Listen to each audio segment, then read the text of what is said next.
Yo, what's up mga kaibigan? So for today's video, i-review natin itong aking motor. So 9 months na po siyang nasa akin, no. So kinuha ko siya noong June 2024. So ngayon is March na, no, March 2025. Okay, so naka 9 months na siya sa akin. No, so sa 9 months na 'yon is wala pa naman napapalitan sa kanya. Bukod sa langis. Okay. No, so 110cc siya. Ayan. Kulay black siya, pero ang naka-register sa kanya is gray. Okay? So, umpisa natin dito sa taas, guys. Yan, teka, buksan lang natin.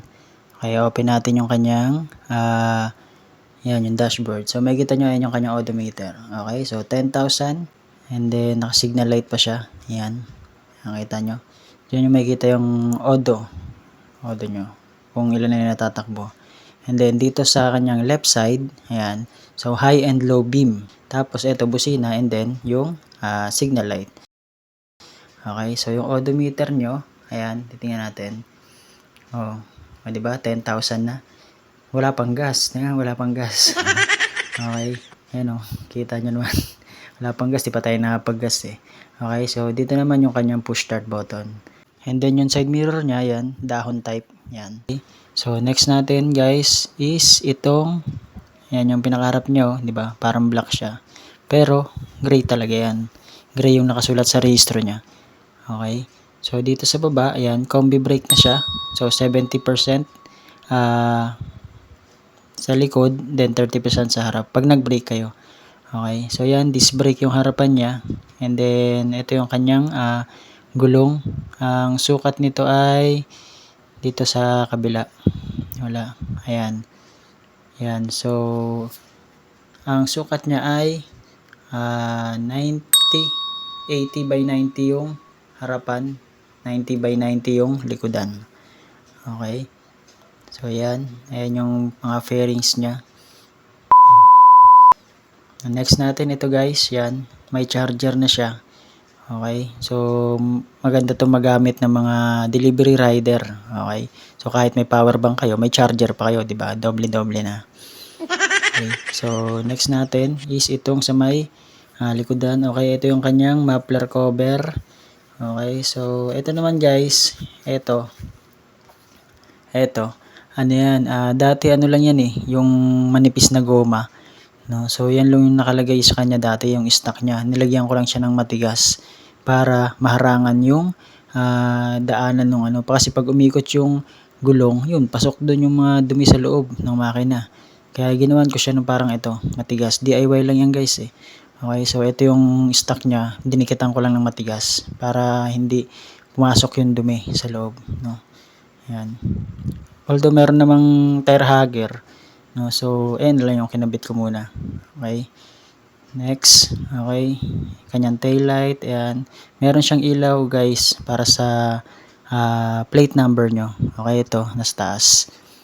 Ayan. So, meron siyang ilaw. Pagkagabi, nakailaw din yan. Kita yung plate number nyo. Then, shock cover, yan, in-order ko lang yan sa TikTok. Kasi pagka umikot yung gulong, ayan, pumapasok dyan yung mga dumi. So, mahirap linisin. Kaya, binilang ko siya ng shock cover. Okay. So, yung kanyang air filter, ito. Then yung pag magpapalit kayo ng langis guys, yan. Sabi nila kagaya raw nasa PCX. Ayan yung bolt niya, yan yung nasa gilid na yan. Ayan. Tapos ito yung sa kanyang oil filter. Tatanggalin niyo yung dalawang tornilyo na yan. Yan, tsaka ito. Tatanggalin niyo siya para matanggal niyo yung oil filter niya. Lagi niyo siyang lilinisin pagka nag-change oil kayo. And then yun sa ito, gear oil. Yan, ayan yung sa gear oil niya. Okay. So, next natin ito, kill switch. Yan. Pag naka-stand yan, hindi yan gagana. Kill switch nga eh, di ba? Okay. So, next natin ay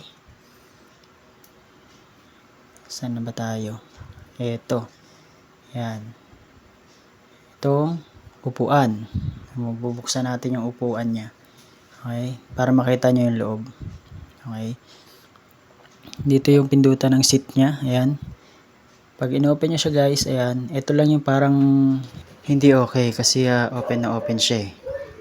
Okay. Pagka mga alikabok, yan, pasok dyan lahat. So, mahirap linisin. So, kung masipag ka magtanggal-tanggal ng flarings, okay lang sa'yo. Eh, gaya ko na hindi ganun. Ayan, kita nyo yung mga dumi sa loob. Ayan, no? Hindi kasi kasya yung kamay ko eh. Pasok lahat ng dumi dyan. So, open na open yan. Ayun, no? Tingnan natin yung pinakadumi, no? Dumi na, no? Madaming nakaipit na mga alikabok. So, naipon na. Okay? So, open na open siya. Yun lang mahirap dun.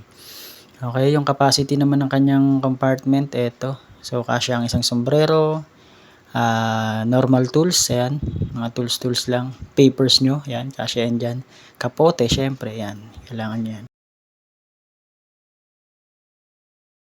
Okay, eto naman yung duty shoes ko, okay, pang pasok ko sa trabaho yan na sapatos. Okay, so yun ang kasya dyan, tapos dalawang pabango, ayan. Pero hindi kasya dyan yung helmet ha, hindi yan kasya. Hindi kasya dyan yung isang helmet. Yan. So, balik na natin. Ito yung mga ginagamit ko araw-araw. Since araw-araw tayong bumabiyahe, Bacoor. So, dito tayo sa Gen 3 to Bacoor. So, 21 kilometers yun. So, pagbalikan, 42 kilometers. Okay. So, daily yun guys. Yan, kasya. Okay. So, next natin ay lock muna natin. Okay na. So, yung next natin guys ay ano ba? So, okay na to. Ito lang muna. Yan. Dito pala guys sa langis. Yan, yung sa langis niya. Ayan. So, ang nilalagay kong langis dyan is yung kulay blue. Sa shell ako nabili. Wait. Ito siya. Ito yung nilalagay kong langis sa kanya. So, 800 ml siya. Ang piliin nyo guys yan, yung may nakasulat na scooter.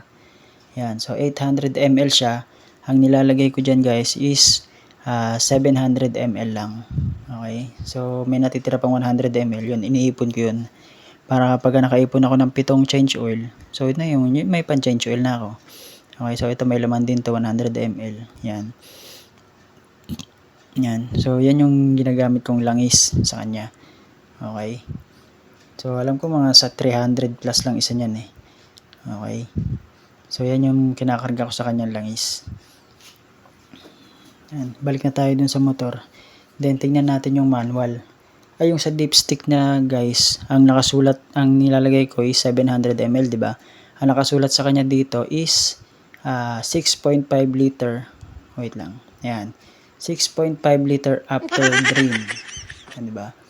Yan yung nakasulat dyan sa dipstick niya. Ibig sabihin, 650 ml na lang is. So, ako, ang nilalagay ko is 700 ml. So, yan, nakasulat yan dito. Ayan, o. Ayan, o. Ayan, o. Kita nyo naman. So, 650 liters. Yan. So, nasa sa inyo guys kung gusto nyo gawing 700 o 650 lang din. Okay lang din naman. Okay. Nasa inyo naman yan. Okay, so etong manual na to, lagi itong nandito sa ilalim ng upuan ko. Para pag meron ako mga kailangan tignan sa motor, ayan, dyan mo lang siya kukunin. Okay, so next natin, ano ba next natin guys? Ano ba yung iaano natin sa kanya? So, wala na, yun na yun. Okay, so thank you for watching guys. No? So, see you in the next video po. Sana po ay nakatulong ako doon sa mga nagbabalak kumuha ng kagaya nitong motor na Honda Beat Premium. Okay, version 3. Ayan. So sa mga hindi pa po nakapag-subscribe, subscribe na po kayo. Ayan. Okay, maraming salamat po. Thank you.